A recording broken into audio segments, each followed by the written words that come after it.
देखो late L be the set of all lines in a plane. Relation are defined as R is equal to AB, my mistake, L1, L2. L1 is perpendicular to L2. Check whether R is an equivalence relation or not. इस type की कुछ language रहेगी, है ना, proper देख लेना, आप check कर लेना बुक में, ऐसा कुछ है मुझे ध्यान में, ऐसा कुछ रहता है, ठीक है। देखो तुमने इसमें देखना क्या क्या बेटा, देखो और दो टाइप की जो मैं कैटेगरी कह रहा हूँ ना, उनमें से पहली कैटेगरी ये है। अब आप कैटेगरी को कैसे अलग अलग करोगे कि हाँ ये उस कैटेगरी का है, आपको कैसे पता चला इस कैटेगरी का ये कौन सी कैटेगरी है, मैं आपको समझाता हूँ। देखो इसमें दो कैटेगरी के सवाल ऐसे बनते हैं बेटा कि देखो हमारे पास यहाँ जो एल दे रखा है ना, एल क्या है, एल नंबरों का सेट नहीं है, सुनना, यानी कि कहने का मतलब ये है कि जब आपके पास सेट कैसा है, कुछ लाइनों का सेट आए, ट्रायंगल का सेट आए, बात समझ, इस टाइप के कुछ फिगरों का सेट आए, पॉलीगन का सेट आए, समझ रहे हो। अगर उसने पॉलीगन का सेट दे दिया, लाइनों का सेट दे दिया, ट्रायंगल्स का सेट दे दिया, तो एक कैटेगरी उनकी है जिनमें फिगर का कुछ सेट होगा, बात समझ आ रही, एक ये है। और एक दूसरा जो हमारे पास कैटेगरी है वो ये है, उसमें होता है कि वो यहाँ पर क्या दे देगा, यहाँ पर कुछ नंबरों का सेट दे देगा। यानी कि बेटा दो ही कैटेगरी हैं, एक में फिगरों का कोई सेट होगा और एक में नंबरों का कोई सेट होगा, दो ही कैटेगरी हैं। देखो और दोनों को करने की थोड़ा सा डिफरेंस है दोनों में। ये दोनों अगर आपने सवाल देख लिए भाई साहब, देखो हमारे पास क्या है सॉल्यूशन में, हमने लिखना कैसे, देखो इसको लिखने का भी एक तरीका है, कैसे कैसे हमने लिखना है उसको लिखने का भी एक तरीका है, वो देख लो। देखो और ये तरीका बेटा कहीं नहीं मिलेगा आपको। देखो क्या है कहानी, देखो भैया सबसे पहले तो अच्छा तुमने क्वेश्चन में देखना क्या है, तुमने सेट देख लेना है और कुछ नहीं देखना है, relation let R equal defined R कुछ नहीं देखना, तुमने सेट देखना है कि किसका सेट है। हमारे पास लाइनों का सेट है, अच्छा रिलेशन ये इस तरह से डिफाइंड है, रिलेशन देखो और अपना काम देखो, वो क्या कह रहा है, वो कह रहा है चेक करने के लिए कह रहा है। यानी कि बेटा चेक करने का सीधा सीधा मतलब ये हुआ, चेक करने का मतलब समझे, चेक करने का मतलब ये हुआ कि तुम्हें एक चौराहे पे लाके खड़ा कर दिया और बोला खुद पता लगाओ अपना रास्ता, बात समझना है। शो दैट में क्या है, शो दैट में आपको चौराहे पे लाए और आपको बोला उधर जाना है आपको, बात समझना है। शो दैट में आपको डायरेक्शन पता है कि मुझे इधर जाना है, और चेक में तो आपको पता ही नहीं किधर जाना है, चार रास्ते हैं, एक इधर एक सामने एक पीछे, अब किधर जाना है पता ही नहीं, चेक करना पड़ेगा आपको कि किधर कौन सा सही रास्ता है, बात समझ आ रही। देखो सबसे पहले लिखना क्या क्या है, लिखना सबसे पहले बेटा हमने सेट लिखना है अपना। अब ये जो सेट है वो नंबरों का सेट नहीं है, तो हम लिखेंगे L1, L2, L3, L4 and so on, बहुत सारी लाइनें हो सकती हैं। रिलेशन आर डिफाइंड एज, कैसे डिफाइन करा हुआ है, देखो जो सेट वाला जो पहला चैप्टर है ना बेटा उसमें थोड़ा सा लिखने का है ना, हम जब इंटीग्रेशन पढ़ेंगे ना उसमें लिखने का ऐसे वर्डिंग बहुत कम आती है, लेकिन पहला जो चैप्टर है सेट का रिलेशन वाला, रिलेशन फंक्शन वाला, इसमें थोड़ा लिखने का थोड़ा झोल होता है, लिखने का थोड़ा ड्रामा करना पड़ता है ना। देखो ये कुछ खास बात नहीं है, सब में एक ही जैसे लाइनें आती हैं, आप 2-3 क्वेश्चन करोगे आपको आदत पड़ जाएगी लिखने की, ठीक है। रिलेशन आर डिफाइंड एज, कैसे डिफाइन करा हुआ है भाई, L1 L2 such that L1 is perpendicular to L2, ऐसे डिफाइन करा हुआ है। अब मुझे ये चेक करना है कि ये इक्विवेलेंस है कि नहीं है, अगर इक्विवेलेंस इसको होना है तो इसको रिफ्लेक्सिव भी होना पड़ेगा, सिमेट्रिक भी होना पड़ेगा, ट्रांजिटिव भी होना पड़ेगा। पहले पे आते हैं रिफ्लेक्सिव पे, 4 लाइन में रिफ्लेक्सिव। देखो रिफ्लेक्सिव के लिए करते क्या है, हमारी अप्रोच क्या रहती है, रिफ्लेक्सिव को प्रूफ करते समय हमारी अप्रोच क्या रहती है, देखो हमारी अप्रोच ये रहती है कि हम इसका कोई एक एलिमेंट ले लेते हैं, जो हमारे पास गिवन सेट है ना उसका कोई एक एलिमेंट ले लो, एक सिंगल एलिमेंट, मान लो मैंने L2 ले लिया, for L2 belongs to L, मैंने L2 ले लिया और L2 कहाँ रहता है, L में रहता है, ठीक है। अब ये जो आपने L2 ले लिया है, इस L2 को आपने दोनों जगह रखना है, ये जो रिलेशन है ना, अरे भाई यही तो मेन रिलेशन है, रूल यही तो है, रूल या रिलेशन इसी को तो कहते हैं, यही तो है मेन रिलेशन। तो भैया L1 L2 दोनों की जगह मुझे यही एलिमेंट रखना है और फिर मुझे चेक करना है कि बात जो निकल के आ रही है वो सही है कि नहीं है। तो देखो मैं क्या कर रहा हूं, मैं लिख रहा हूं L2 परपेंडिकुलर टू L2। अब मुझे ये बात यहां पर बतानी है कि ये बात जो मैंने लिखी है वो सच है कि नहीं है। अब देखो इसको ऑब्जर्व करने के लिए बेटा आपको थोड़ा सा अपना दिमाग लगाना पड़ेगा, ठीक है। देखो क्या कोई भी लाइन अपने आप पे परपेंडिकुलर हो सकती है? क्या ऐसा पॉसिबल है? अरे ऐसा होगा क्या? कोई लाइन जाएगी और वापस मुड़ के अपने आप पे परपेंडिकुलर हो जाएगी, ऐसा होगा क्या? ऐसा तो नहीं होगा ना भाई। तुम कुछ भी कर लो, तुम चाहे लाइटिंग का कोई भी कैसा भी सेटअप कर लो, लेजर लाइट लगा दो, कुछ भी लगा दो, लेकिन तुम ये है ये लाइन, देखो अब मैं देखो कोई लाइन अपने आप पे पैरेलल हो सकती है। ये कोई लाइन मान लो, ये कोई लाइन है ये तो इसको देखो क्या पढ़ रही है, इमेज बन रही है पेपर इस पे बोर्ड पे। तो कोई लाइन अपने आप के पैरेलल हो सकती है, किसी लाइन को अपने आप के पैरेलल प्रूफ कर सकते हैं।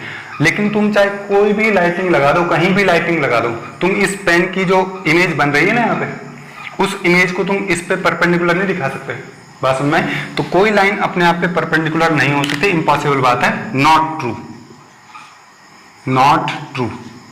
ये बात क्या है? नॉट ट्रू है। इसका मतलब हमने ये निकाला कि अगर L1 L2 पर परपेंडिकुलर नहीं है, इसका मतलब L2 L2 टाइप के पेयर, ऐसा पेयर इसका मतलब R में नहीं है। और अगर ऐसा पेयर R में नहीं है तो इसका मतलब R कैसा है? R isn't reflexive. पहले भी कहा था कॉपी पेन लेके बैठिए, 4 लाइनें, 1 2 3 4, मामला खत्म। ठीक, दूसरे पर आते हैं, सिमेट्रिक। सिमेट्रिक के लिए क्या करते हैं? सिमेट्रिक के लिए हमारी अप्रोच कैसे रहती है? सिमेट्रिक के लिए हमारी अप्रोच ऐसे रहती है कि जो हमारे पास रिलेशन है, रिलेशन का कोई पेयर ले लो, मान लो मैंने यही ले लिया, फॉर L1 L2 ही ले लिया मैंने, बिलोंग्स टू R। ये थोड़ा ध्यान रहे, इसके लिए हम जो एलिमेंट लेते हैं वो सिंगल एलिमेंट लेते हैं, जो कि इस वाले सेट से लेते हैं। और इसके लिए जो हम एलिमेंट लेते हैं वो ऑर्डर्ड पेयर की फॉर्म में होता है, वो यहां से लेते हैं हम, ठीक है।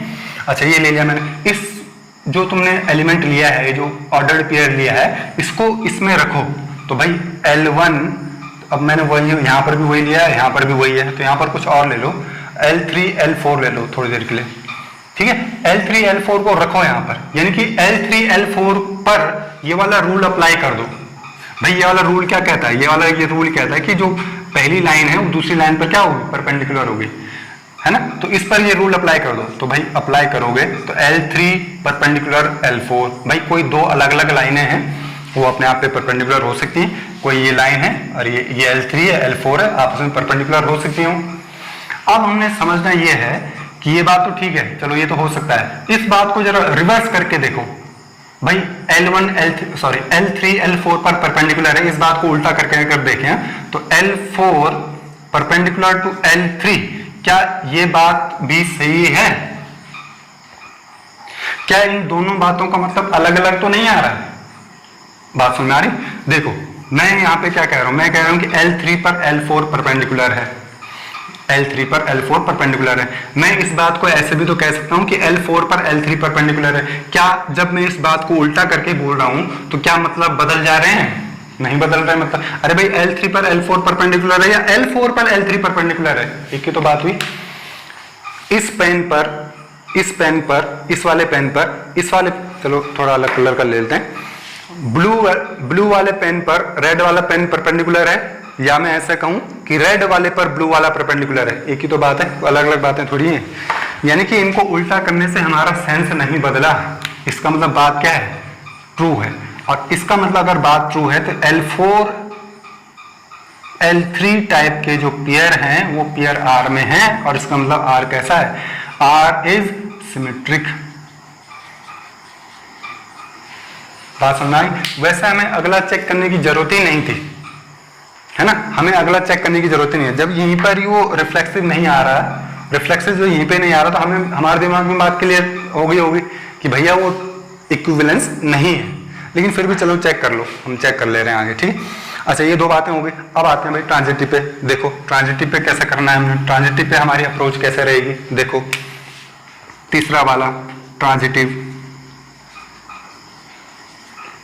ट्रांजिटिव के लिए क्या करना है, ट्रांजिटिव के लिए इसके दो पेयर ले लो, रिफ्लेक्सिव सॉरी सिमेट्रिक के लिए एक पेयर लिया जाता है, ट्रांजिटिव के लिए दो पेयर। मान लो मैंने L3 L4 और L4 L5, भैया जरा ध्यान से एक बात याद रखना, थोड़ा सा एक बात याद रखना कि ये जो दो पेयर लोगे ये कनेक्टेड पेयर होने चाहिए, ठीक है। ट्रांजिटिव का जो मैंने बताया था ना आपको डेफिनेशन, जब हमने ट्रांजिटिव समझाया था तो उसमें जरा ध्यान से जाके देखो उस वीडियो को, उसमें मैंने ये कहा था कि आपस में लिंक्ड पेयर होने चाहिए, ये दोनों का रिलेशन होना चाहिए, जहां पर यानी कि पहले पेयर का सेकंड कंपोनेंट दूसरे पेयर का फर्स्ट कंपोनेंट होना चाहिए, ऐसे पेयर लेने ना हमने। तो इन दोनों पेयरों पे जरा ये लगा के देखो, जरा ये वाला रूल लगा के देखो, तो L3 परपेंडिकुलर टू L4 और इस पर लगा के देखो L4 परपेंडिकुलर टू L5। तो भाई L3 पर L4 परपेंडिकुलर हो सकता है और L4 पर L5 परपेंडिकुलर हो सकता है, ऐसी कोई बड़ी बात नहीं है। मुझे चेक क्या करना है, मुझे इस पे थोड़ी दिमाग खपाना है, ये हो सकता है, इसमें कोई बड़ी बात नहीं है।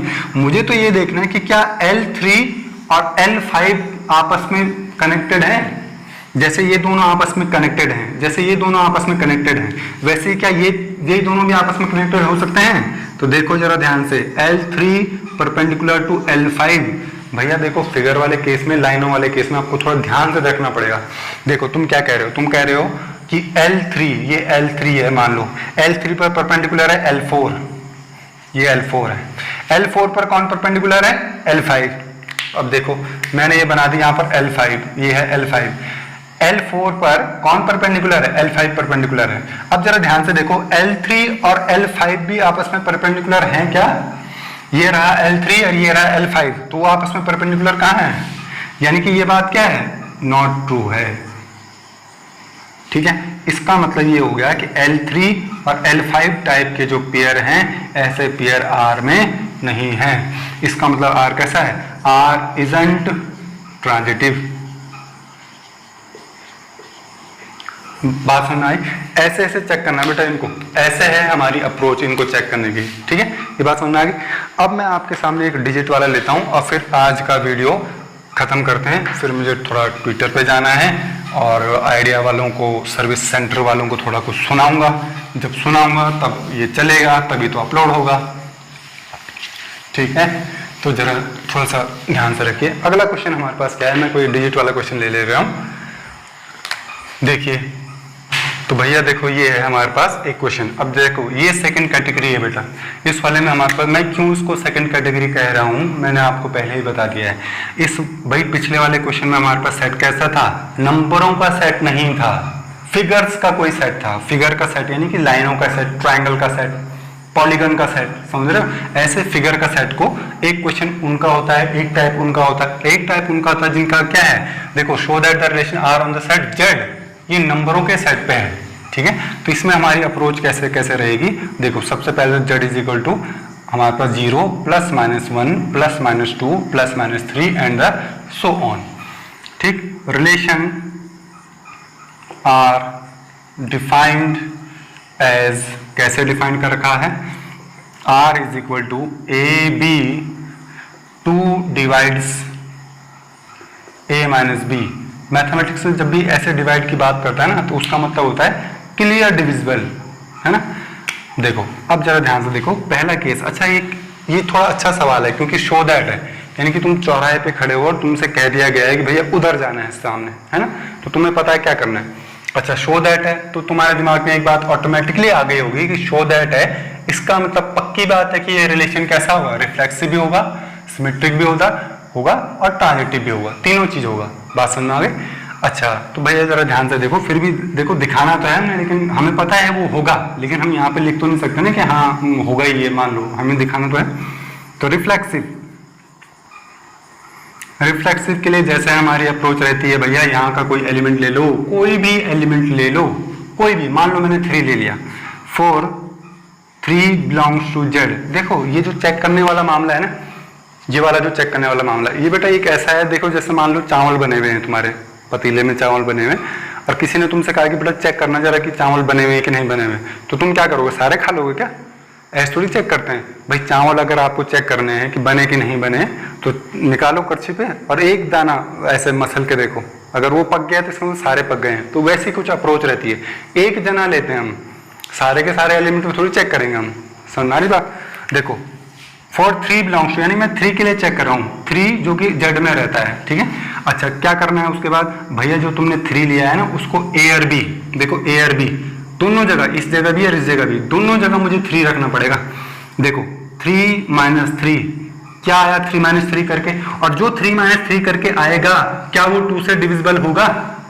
यहीं पर ही देख लो, अगर मैं 3 माइनस 3 को डिवाइड करूं 2 से तो क्या आएगा 0/2, और बिल्कुल सही बात है, बात समझ आई। अगर तुम 0 को किसी भी नंबर से डिवाइड करोगे तो आंसर क्या आएगा, 0 आएगा।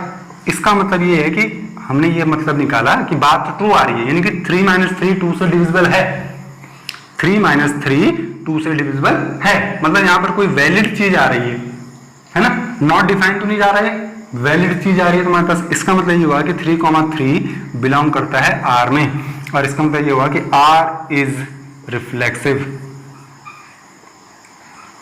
ठीक है। दूसरे पे आओ, दूसरा है सिमेट्रिक।